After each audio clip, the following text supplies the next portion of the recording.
can walk out through right here. Yeah, I'm just gonna do the voice. I gotta hand it to you. That's okay. Ladies and gentlemen, welcome to the Millennium Stage. Thank you for joining us for a special conversation with Herman Burney. Please welcome DC Jazz Festival Education Coordinator Rochelle Rice and Herman Burney.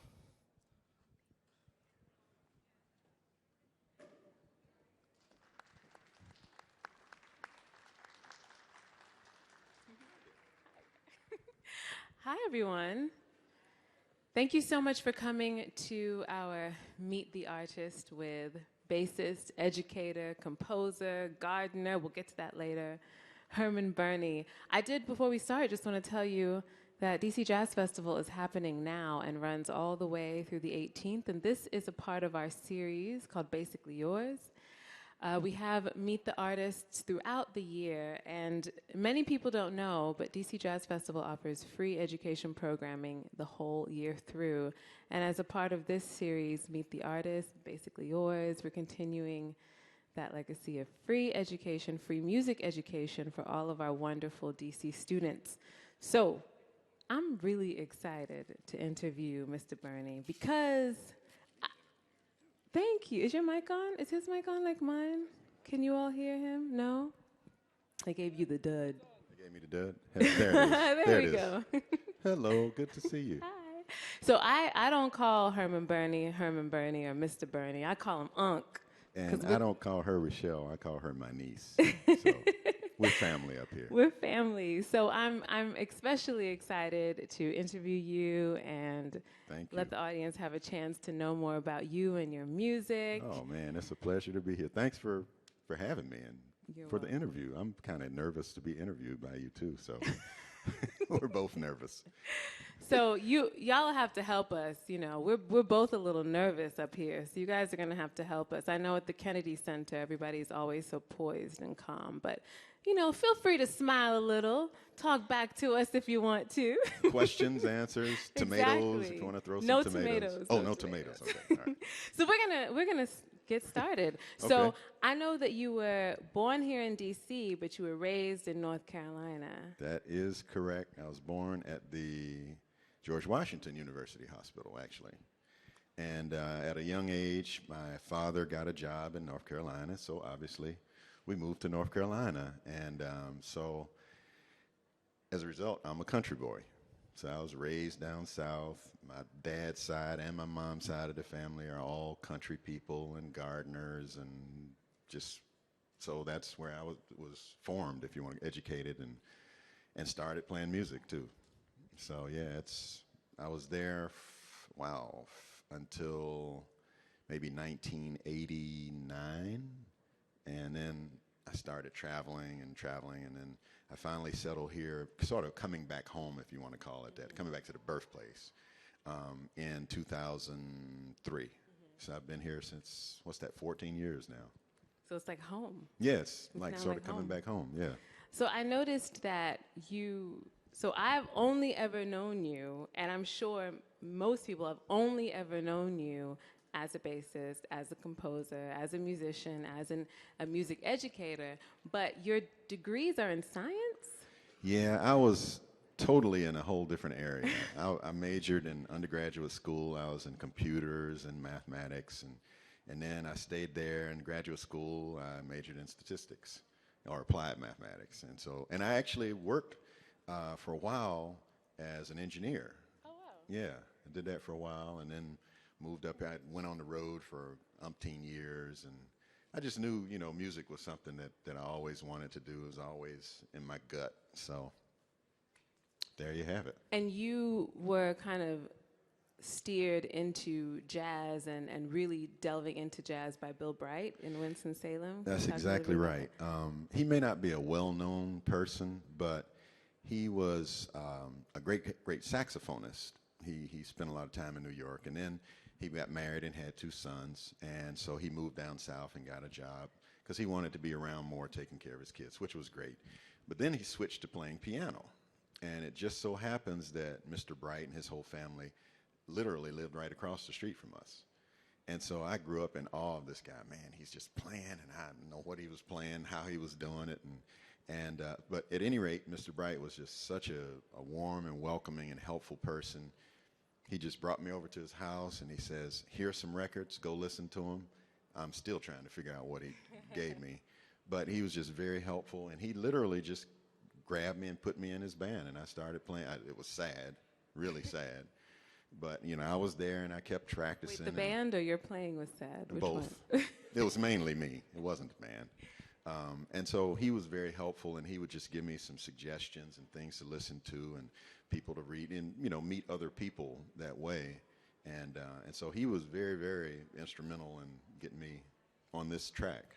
And that's kind of the legacy of jazz. That's the biggest way outside of the academic world, kind of in our present time, the biggest way that jazz has been transmitted and grown to become this internationally loved music form is just that one-on-one, absolutely, kind of passing it on to the next generation. And I feel like I was saying to Unc backstage, I feel like that's like you're continuing that. You are a professor at GW, and you teach with DC Jazz Festival, Sitar, at Sitar Arts Center, our jazz and after school program.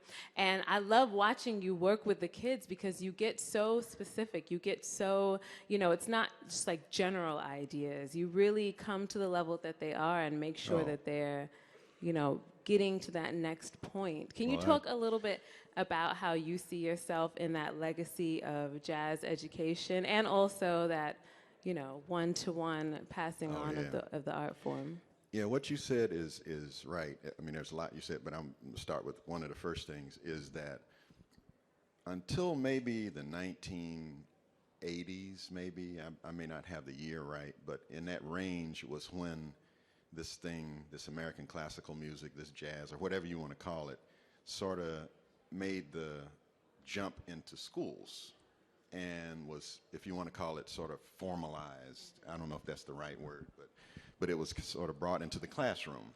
And another word that you hear sometimes, it was legitimized.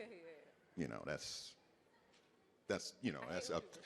Whatever. That's just a way that some people describe it. But at any rate, prior to that time, and then afterwards too, I was very, very fortunate and blessed to meet some of my bass and music heroes. And quite honestly, these people were and still are my heroes just in life. These are not just only musicians. They're great musicians because they're just great people. They're just a wonderful spirit. And the point for saying that is that these people literally bent over backwards to help me. Like, you know, they'd take me to their house and, you know, we'd sit around and eat, you know, liver and onions and, you know, collard greens or something, whatever it was. And we'd play bass all day, or we'd, you know, whatever, just hang, just listen to some music, ask questions. And these people were supporting me. I mean, they'd come to my gigs. Still today, some of these same people, you know, come to my gigs and they're giving me inputs and suggesting things.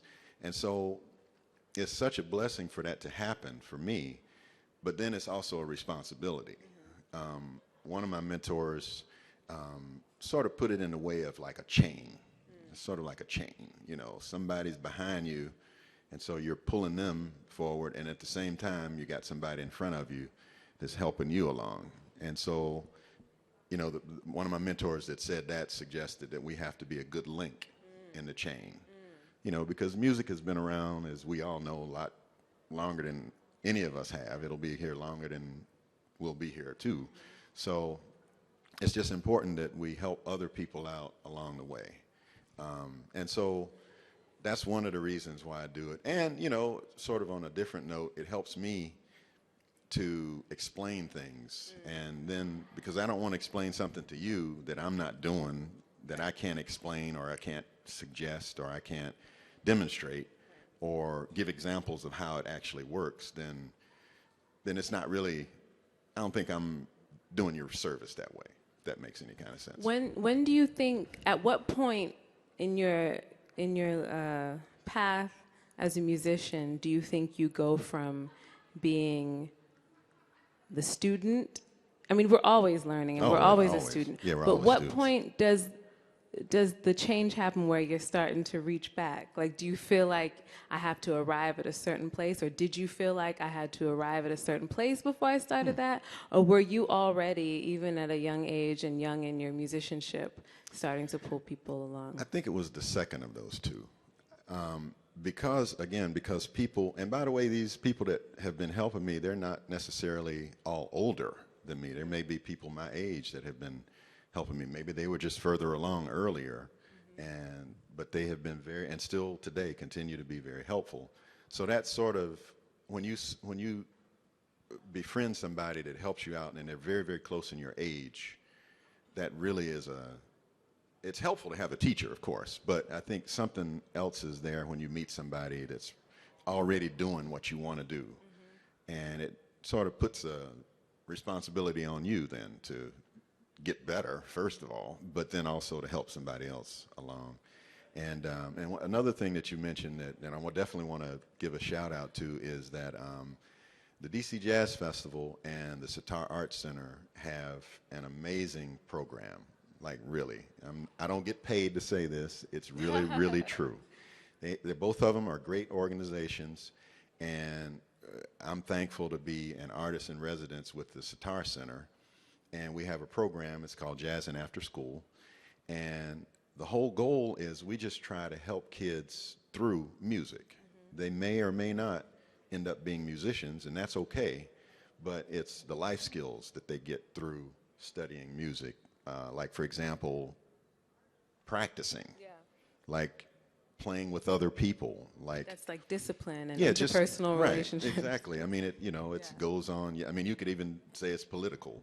Well, in some ways, it's apolitical because, like, as a band, we are all talking about playing the same song. So, I guess in a political setting, it would be people talking about the same thing and really working as a team, a winning team, to make it as good as it can be.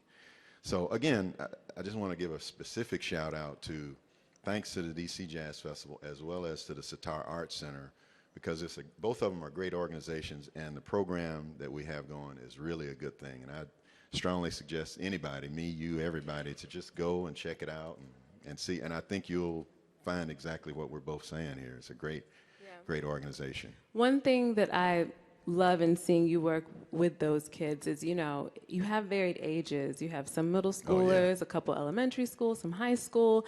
I remember I came to sit in on the class, and there was a young boy, and I could tell he was he couldn't quite, he was a little, I don't want to say he was bad, but he was misbehaving a little bit. But by the end of the course, seeing at the end of your concert, he was up there playing percussion and he was right there with the band, and in some ways almost leading his peers around him. Yeah. And that's not something that comes from sit in this chair and do exactly what I tell you. Right, that's something that comes from a relationship, mutual respect, and time. Yeah, sure. And some of that is one of the things that we really try to do in that program, well, really in any program. One of my goals is always to try my best to meet a student where they are. That doesn't mean I'm better than them. That just means I try to be where they are. And then, if possible, try to help them from that place to get to me what might be better, or to them what might be a better situation, just to try to help them out. And that's important because, we're all different. It wouldn't be fair for me to come to say, niece, I want you to sing like such and such. Best thing, and this is what I really want. I want you to sound like you. Yeah. And I like that. I want that. Sounds great. You say that with so much humility and grace, but I don't know if y'all know, Herman Burney, or Unc as I call him, has played on some of the biggest stages of music. He's played with some of the most amazing artists, Nina Freelon, Marsalis's, Natalie Cole. I mean, you name it. Every festival in Melbourne, in Japan. He's literally traveled the world. And you are friends with some really huge artists. And then he comes down, he's like, yeah, I'm still learning too. And I'm like, Well, Yeah, you've been it's called. really true. I was looking in preparation for our talk. I was just looking up all these different things that people have said about you. Uh-oh. He's been. Oh, boy. You've been called. I don't know if you're aware of this. You've been called the best bassist on the music scene. Really? Who did? Yes. Well, the big question is, how much do I owe them? I know I owe something for somebody to say that. Oh, my gosh. So I know that you are an absolutely phenomenal bassist. Watching you play, appreciate it. hearing you play, you are excellent. And I know we're going to hear some of it today, but can you talk a little bit about your music experiences playing with these different artists across the entire planet? Well, it's really a humbling thing to play. First of all, it's a blessing to play music. Let me start there. It really, really is. And then as we all sort of accept that which we've been given, then it becomes like a big, big responsibility because you got to take it and you got to get better at it, and then you have to share it with people. And so the sharing part can be sort of overwhelming a little bit, you know, because again, I'm a country boy, and then through a series of things, I end up somewhere and I'm playing for a huge crowd of people. It's sort of like, oh, I hope they're not listening. You know, but then, you know, you have to kind of, or at least I've had to kind of just say, okay, God, I'm just up here and playing. I'm going to play for you, and I'm not going to bother. I'm not even going to look at these people out here, and just let it go. Let me give you one quick story. This really, really happened. One time, I was very fortunate to be on a cruise, a jazz cruise. Actually, this wasn't my first one, but it was one of the early ones that I went on. And I was playing with a band, and we just happened to be one of the very first bands that played on the festival. And so, you know, that meant we got to the ship, and we got situated, and got changed clothes, and went and got my bass, and got to the place where we were going to play, and started getting set up. And as I was setting up, you know, I kind of turned around, and that's when it hit me. Ray Brown was in the audience. Keter Betts was in the audience. Michael Moore was in the audience. Peter Washington. I mean, it was like 7 or 8 guys like that. I was nervous as heck. And then what really made it bad, Ray Brown did this. Oh. Like he would, you know, with magnifying glasses, like he was looking at me. Man, that first song, I was more nervous than possible. I didn't even know I could get that nervous. I was like shaking. I was trying not to look at him. And then somewhere along the line, it dawned on me that we all do the same thing. All of us bass players do the same thing. Like I go to see him to steal something from him. Right. Or I'm going to not steal that, or I'm going to take this, or that sounds good.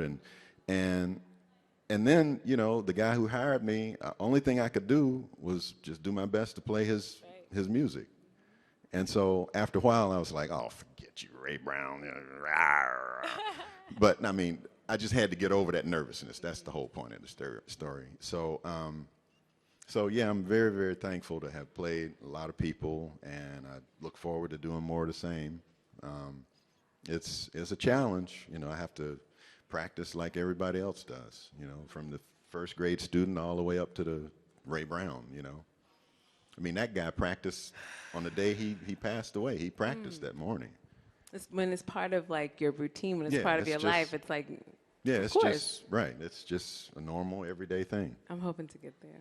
I need to get there. Who's been your favorite artist to play with?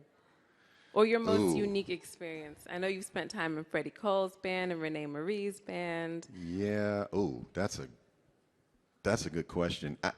The best way I can answer that is I try my best to just stay like right here, like right now. Like for instance, today it's going to be Mr. Reginald Cinci on trombone. It's going to be Mr. Noble Jolly on the piano, and it's going to be Tyler Leak on the drums.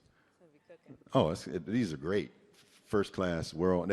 First of all, these guys are all wonderful people. That's the first thing. All of them have great spirits. I mean, I have little stories about each one of them, but they're all. Tell me the story. But they're all wonderful people, and it's really a blessing for me to be up here sharing the stage with them. So what should we expect to hear today?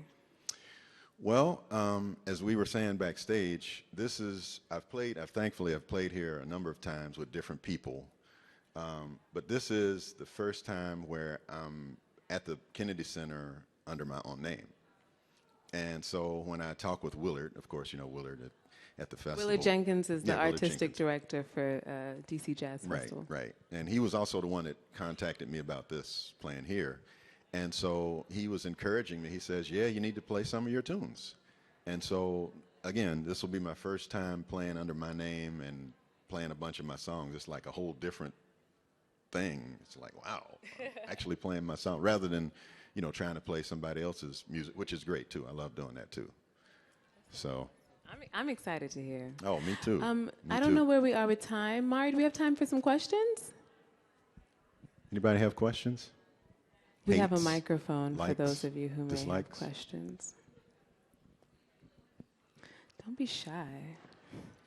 Somebody's got a question. Somebody's got a That's okay. You do stumper down here question. in the front. We're going to bring a mic to you because I want to make sure that the people in the back can hear you as well. Thank you, Steve. Good evening. Hi. It seems that to be successful at one thing, you have to sacrifice others. What was the hardest thing that you sacrificed in order to be where you are? Oh, that's a great question. Well, yes, I agree. You have to balance, I think is a good way to say it. When I first left the working world to go on the road, I left a job that had a regular paycheck, that had salary, that had benefits, and I had just bought like a couple of places, houses, and I had to let that go. I didn't want to, but I knew what was burning in my heart that I had to do. And I knew that at the end of the day, I didn't want to be saying, well, I should have done it, or I could have done it, or I might have done it if. And so that's one example of where I just had to say, you know, money is important. It's part of American society, a world society, but it's not everything. If I can just meet my needs, then that's good enough for me. So I had to balance it that way. Good question. Thank you. Anybody else? While they're thinking about the questions, I see it on your faces. You've got some burning ones inside of you. You're a gardener. Oh, yes. But yes. I don't even think it's like a garden. It's like a farm to me, Well, in my it's opinion. getting there. It grows a little bit every year. No, it doesn't grow a little bit every year. This man in his yard, it looks like you just came off of like Farmer Joe's farm. There's like every vegetable that you could ever think of. There's arugula and tomatoes and okra and kale. And I mean, I'm expecting like a cow and chickens to come out. I can barely grow a potted plant on my windowsill. Really? Oh, really. man. And your have garden to is hook you up. amazing. Give us the secret. Give us the secret that you told me when I came to help you garden. To be honest with you, I just put it out there and just watch the miracle. Just try to usher it along and get out of the way and just enjoy. I enjoy watching stuff grow. I just, water it maybe a little bit, maybe get the weeds out of the way or that's about it. Now I'm gonna get the secret. Oh, what was the secret? What did I tell you? You said that you would talk to the plants, that Oh. you would help them along as they grow. Well, yeah, I mean, I might go and spend a little time out there. I practice outside sometimes. Yes, Yeah, exactly. Yeah. Okay, all right, okay. That's the secret. All right. So you got to find like a really amazing bass player who's had a really amazing career and who's a really gracious and humble person and get them to come to your garden to play for your plants. Play some bass for the plants. I'm not joking. So I'm a musician here in DC. I'm a singer. A great musician and a singer. You. Not Thank just you. a musician, a great, outstanding, thank phenomenal. You need to check her out, y'all. Like, for real. For Thank real, you for so real. much. So, Unks, Unc's Garden is like legendary throughout all the musicians, and I think we're all sharing this same picture. I remember you sent me a picture a couple of seasons ago of this plate of, it was like a plate, you Oh, made right. yourself dinner, Right. but everything on it was from your garden, and it Oh, looked yeah. like, oh my gosh, like, I just want to jump in the phone. I think we're all kind of circulating that picture, like, oh, have you heard about Unc's Garden? I don't know what he's doing over there, but he's growing such amazing things. Well, hopefully it'll come back around maybe the end of July. That's about when Yeah. I'm guessing stuff will start coming in again. Oh, I'm hoping so. Oh, it looks like we have another question. Good evening. How you doing? Hey, all right, how you doing? I'm good. So at this point in your career, with everything that you've accomplished, how do you keep yourself motivated to like keep pushing forward and keep trying to find like different levels for you to just reach for yourself as an artist? Yeah, that's a good question. I guess the easiest way to answer it is to say that, right now, today, I'm not as good as I need to be tomorrow. And I'm also, yesterday really doesn't matter. If I had a great gig yesterday and sounded fantastic, that was then. And this is right now. I got to do something right now. And, on the bass, I would say really on just about any instrument, there are certain things that it's just striving for, if you want to call it perfection. I don't know what that means, but it's just striving to get better. And then also I think it's important for me, it's important to take lessons. And so that then somebody can be seeing me regularly and monitor my progress.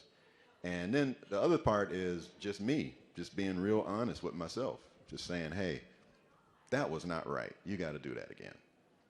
Maybe record myself, or I got a big mirror at the house, or I sit and practice and watch and see what does and what doesn't work. So probably the easiest way to say it is just being really, really honest with myself and closely monitoring things that need to improve. That's the way I can explain it. Does that make sense? It does. Has it always been that way? I mean, I've met so many musicians who are, accomplished like you, traveled the world and done all of these things, but they're horrible people. And I don't mean, what I'm trying to say is there's this arrogance about them. They feel like that they've arrived every time they step on stage. So, I mean, is that something that comes with wisdom as you get older? Is that something that comes with experience? And I mean, being able to say, man, let me just be honest with myself, no matter how many people told me I was amazing. Right. How does that, or is that just you? I can't explain how, those folks got to that place. I don't know. But for me, I can definitely say there's a lot that I need to work on. I've got a scroll list of things that I need to work on. And then the other thing is sometimes life gets, if you want to call it, gets in the way, and you got to do other things. But I still have to be honest to this blessing. It's a blessing from God to be able to play an instrument. And so not everybody has that same, I think everybody has some kind of blessing. But for me, that's one of my blessings. And so it's important for me to say, this is not just a random thing. So I need to be true to it, and I try to, improve it. But again, it comes back to what we were saying earlier. It's sort of like balance, because, life happens, and then that becomes a part of the music. So I guess that's what keeps me humble, honest, whatever you want to call it. But it's so much for me to work on. But you're already Yes. like outstanding. I You're always just- have a list. I Oh. keep a list. Yeah, me too. Mine is never Things. over. But I feel like, I don't know, in my path, in my journey, I have quite a ways. I have Well- quite a ways till I get to where you are, I Well, think. join the family. I got a ways to go, long way to go. So I have many role models, but I feel like, I'm relatively young. It's expected. Do you Yeah. still have people You're like that you... 18. You're not even 19. I'm not quite 18, but do you still have people that you totally geek out over who was just like, oh my gosh? Not really, because I guess, after a while. Played with everybody. And No, you- no, it's not. It's not about just playing with them, but you meet people, and then you realize this is just another person that really, really just said, okay, I'm gonna do what I'm supposed to do, and so it's more like inspiration as opposed to geeking out about them. And who are your biggest inspirations? Who are your biggest inspirations now in current music, especially current, very contemporary jazz right now, and from our previous years? Well, it's interesting. I can't narrow it down. It's hard for me to answer that question. I don't have like a short list. There are a lot of people that have helped me out and continue to help me out these days, but all of them may be in a different way helping me. There may be one person sort of saying you might need to think about this in terms of the business side, and then a person might be saying you might want to think about this on the bass, and then another one might be saying, well, you might need to start singing some, or you might need to start writing tunes like this, or you know what I mean? So it's different people that help me in different areas. But God is definitely my biggest influence, and then my family and my friends and musicians. Like, for example, one or two of the tunes that we'll play today are for some of my heroes. Like, one of them is Big Brother Percy Heath, who you guys probably know that he was a great, great person, but he was also one of the first original Tuskegee Airmen, and then he was also founding member of he wasn't actually a founding member, but he was the longest standing member of the Modern Jazz Quartet. And so we'll play a tune written for him today. We'll also play a couple of tunes written for Papa Keeter Betts today, who, as we all know, is just the same thing, just fantastic human being, fantastic musician. And he was also one of my mentors, really, really helpful. Like, I knew him before I moved back to D.C., and so we talked a lot. I mean, we talked even after, obviously, I was here. But, he was schooling me before I got back to D.C. He was, you need to do this, and you need to think about this, and you need to do these kind of things. And so, honestly, he's an example. He's not the only one, but he's certainly an example that I can tell you I wouldn't be here today without his help. Like, really. It's that simple. Yeah. I know what you mean. Like, I have people who it's like, I know. I mean, I'm still really early in my journey, but when I look, I'm like, if it wasn't for this person, this person, absolutely. this person, I absolutely would Absolutely. not be where I am right now, Absolutely. performing and doing what I As a matter of love. fact, I have a story for you. So you guys may not know this, but one of the first times that I met this young lady, she didn't know that I knew her before that time. And so I met her, I heard her sing one time, but the point of the story is somebody that we both know in common. Actually, it's a family of people that we both know in common. And it's the DeShiel family. And the person that I knew most at that time before we met was the father of the family, is Carol DeShiel. Absolutely wonderful human being, absolutely great spirit, first-class musician. And so he works at a school down in North Carolina, which is where my niece went to school. And so he sent her up here, and he gets on the phone, and he says, look out for her. And so I hadn't met her yet, but I knew who he was talking about. And so I think she thought, oh, is this guy like, is he trying to do something? Was he trying to make a move on me or something? It wasn't about that at all. But the point I'm making is that's somebody that we can both say has really, really helped us out. I mean, he's just a first-class guy. He was here for the Mid-Atlantic Jazz Festival, and we got a chance to catch up. I mean, we're in contact all the time. But He's another one who's played with everybody, traveled the world. Absolutely. And I think that's part of why jazz continues to thrive and continues to touch even younger and younger people. Sure. Because there's a family to it. Yeah, Very few people come into this music I'm just here on my own and I'm just doing it. There has to be a teacher or a mentor or a group or somebody who said, I'm going to take a chance on this person and let them come sit in or, let them study with them. Absolutely. As we close out, does anybody else have any other questions before we close out? I don't want to cut anyone off. As we close out, I want to know from you, what's your best advice to a young musician, specifically young bassists, and also people who are maybe considering a career as just being a sideman for their career or want to step out into lead? What's your biggest piece of advice? Well, this is common to everybody, regardless of instrument, is that we all need to practice. We all need to learn as much as we can. We all need to study. We all need to take lessons. We need to play with other people. We need to learn a lot of songs. I always, when it comes to that particular topic, I always quote the great Ray Brown. He was given a discussion one time in New York, and I happened to be there, and he was talking about some of the things that are absolutely required for a bass player. So, and I'm quoting him, he said, every bass player has to have the 3 T's. Without those 3 T's, you're not going to work. And he said, the first one is you have to have an impeccable sense of time. So that's the first T, the first one. The second one, he said, is you have to have a gigantic tone. You have to have good intonation. And then the third one is you got to have a library of tunes. And he said, without those 3, in other words, there's not a bass player out here working without those 3. So. Well, you certainly embody all 3 of those. Oh, thank you well, so much thank for, you. for sitting down and Oh, yeah. sharing so Thank much you of for having yourself me. with us. Yeah. Herman Burney. Oh, thank you all. Yeah.